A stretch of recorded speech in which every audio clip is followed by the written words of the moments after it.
आज की इस वीडियो में हम बात करने वाले हैं कि एक इंडस्ट्रियल ट्रेनिंग की प्लान आप कैसे बना सकते हो, क्योंकि गाइस एक प्लान बनाना बहुत ज़रूरी होता है। आज की इस वीडियो में हम उसी के बारे में आपको गाइड करने वाले हैं, तो इस वीडियो को शुरू से लेकर अंत तक जरूर देखिएगा।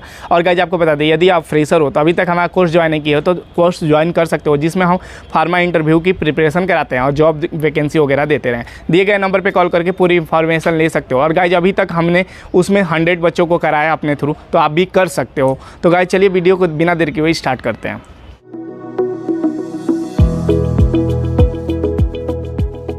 तो गाइस जैसे वीडियो की स्टार्टिंग में पहले ही बता दिया कि इंडस्ट्रियल ट्रेनिंग का अगर आप प्लान कर रहे हो तो इस प्लानिंग को जरूर आप अपने बकेट लिस्ट में रख सकते हो, क्योंकि एक प्लानिंग बहुत ही परफेक्ट होना चाहिए इंडस्ट्रियल ट्रेनिंग के लिए। क्योंकि गाइस ये एक स्ट्रगल फेस होता है, क्योंकि जब हम फ्रेशर होते हैं तो स्ट्रगल करते होते हैं। लेकिन आपकी कॉलेज अगर आपको ट्रेनिंग के लिए नहीं भेजती है तो आपको स्ट्रगल करना पड़ जाता है। तो एक प्लानिंग बहुत ज़रूरी होता है किसी भी मिशन को पास करने के लिए। तो एक प्लानिंग आज की इस वीडियो में हम बताने वाले हैं। तो प्लानिंग देखते हैं कौन कौन से वो प्लानिंग है जिसको फॉलो करके आप इंडस्ट्रियल ट्रेनिंग पा सकते हो। तो गाइस सबसे पहले जो करना काम होता है वो होता है कि बेस्ट टाइमिंग डिसाइड करना होता है कि बेस्ट टाइम क्या है जब आप जाना चाहते हो। क्या होता है गाइस, जब हम बी फार्मा में होते हैं, डी फार्मा में होते हैं, तो या तो लास्ट ईयर में जाते हैं या तो थर्ड ईयर में जाते हैं। तो गाइस आपको बता दें कि आप इसमें भी ना जाके आप फर्स्ट ईयर में भी जा सकते हो, सेकेंड ईयर में जा सकते हो। वो आपके ऊपर डिपेंड करता है कि कब आप जाना चाहते हो। क्योंकि गाइस आपको बता दें कि हर साल आपको एक समर वेकेशन मिलता है जिसमें आप खाली रहते हो 1 महीने या 2 महीने के लिए, तो उसमें आप अपना प्लानिंग कर सकते हो। तो गाइस वो आपके अकॉर्डिंग चूज कर लेना है कि किस में आप जाना चाहते हो।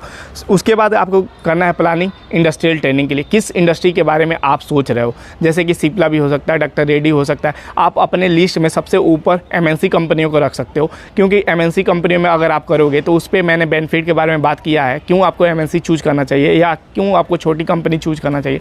अगर वो वीडियो नहीं देखें तो जरूर देख लीजिएगा। तो आपको एमएनसी सबसे पहले लिस्ट में रखना होता है कि ये एमएनसी कंपनी में प्रॉपर नाम लिखिए कि मुझे एल्केम में करना है तो एल्केम में करना है, सिप्ला में अगर करना है तो सिप्ला में आप लिख सकते हो अपने डायरी में, या आप अपने डॉक्टर रेड्डी में करना चाहते हो तो डॉक्टर रेड्डी के बारे में लिख सकते हो। अब गाइज ये अगर आपको डिसाइड हो गया कि बेस्ट टाइम डिसाइड हो गया, बेस्ट कंपनी कौन सा है जिसमें आप जाना चाहते हो वो डिसाइड हो गया, तो अब गाइज बात करते हैं थर्ड नंबर की। थर्ड नंबर में आप अपना प्लॉट एरिया के बारे में डिसाइड कर सकते हो कि कौन से एरिया में आप जाके अपना ट्रेनिंग करने वाले हो। क्योंकि गाइज हमारे मन में तो बहुत से ट्रेनिंग करने का बस एक माइंडसेट होता है कि हम ट्रेनिंग करेंगे, लेकिन एरिया के बारे में कुछ डिसाइड ही नहीं होता है। और हम ये वैसे सोचते हैं कि हाँ वहाँ पे जाएंगे ट्रेनिंग कर लेंगे, लेकिन ऐसा नहीं होता। वहाँ पे 1000 कंपनियों में आप नहीं कर सकते गाइस। तो सबसे पहले आपको एक अच्छी कंपनी के बारे में सोचना होगा कि हम सिप्ला में करना चाहते हैं तो सिप्ला में हम करेंगे, डॉक्टर रेड्डी में करना चाहते हैं डॉक्टर रेड्डी में करेंगे, एल्केम में करना चाहते हैं तो एल्केम में करेंगे, या सन फार्मा में करना चाहते हैं तो में करेंगे। और प्लॉट एरिया बहुत ज़रूरी होता है, क्योंकि गाइस उस एरिया में ये पर्टिकुलर कंपनी पड़ती है कि नहीं पड़ती है आपको देखना पड़ेगा। हम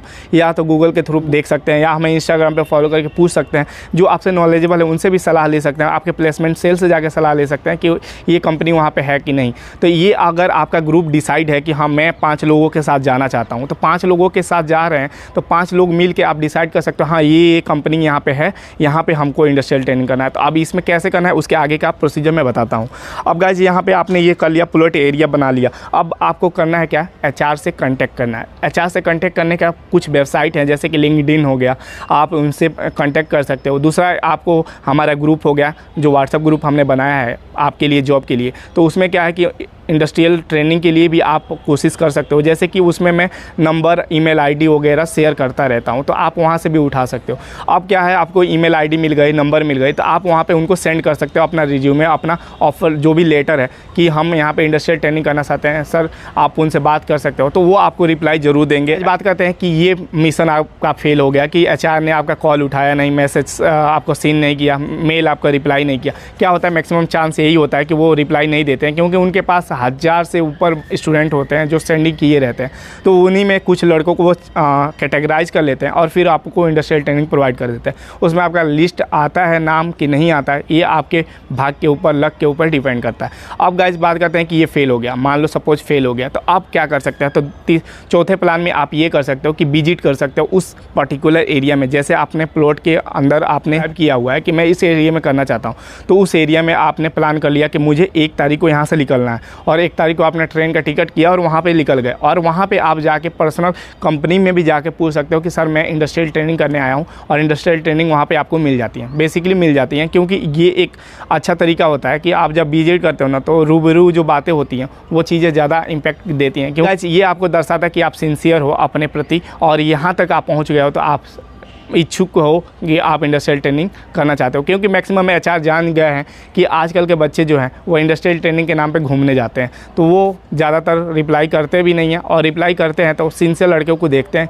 कि आपका क्वालिफिकेशन वगैरह मैच कर रहा है, आपकी अच्छी कॉलेज वगैरह है कि नहीं, तो बैकग्राउंड देख के ही वो आपको एक्सेप्ट करते हैं। गाइज बात करते हैं कि चलो ये भी आपका नहीं हो रहा है, तो गाइज आप अपने प्लेसमेंट सेल एक होती है आपके कॉलेज में, उनसे बात कर सकते हो, क्योंकि ये बैकअप लेना बहुत ज़रूरी होता है। प्लेसमेंट सेल वालों को बैकअप ले लीजिएगा, क्योंकि प्लेसमेंट सेल वाले में वही बंदा होगा जो इंडस्ट्री के बारे में ज़्यादा जानता होगा, इंडस्ट्री के बारे में टच में रहा होगा। आपका प्लेसमेंट सेल हमेशा विजिट करती रहती है इंडस्ट्री के एरिया में, वहाँ पे बातें करती है कि हमारे यहाँ आइए, रिक्वायर्ड कीजिए, हमारे बच्चे जो हैं वो पढ़ने वाले हैं, ऐसे उनका थोड़ा क्या होता है ना, प्लेसमेंट दिखाना होता है, तो वो जाते रहते हैं कंपनी के, तो उनके पास लिस्ट रहती है, तो वो आपको लगवा सकते हैं। तो वही बैकअप प्लान में आप ज़रूर रख सकते हैं। ये कुछ प्लान है जिसको फॉलो करके आप अपना इंडस्ट्रियल ट्रेनिंग जल्दी से पा सकते हो, क्योंकि गाइज किसी भी चीज़ को करने से पहले एक प्लानिंग ज़रूरी होती है, और एक मिशन को सक्सेसफुल तभी बनाया जा सकता है जब आप एक प्लान बनाओगे। क्योंकि गाइज आपको बता दें कि हम बी फार्मा किए हैं 4 साल, लेकिन हम वो चीज़ें नहीं पढ़े होते हैं जब हम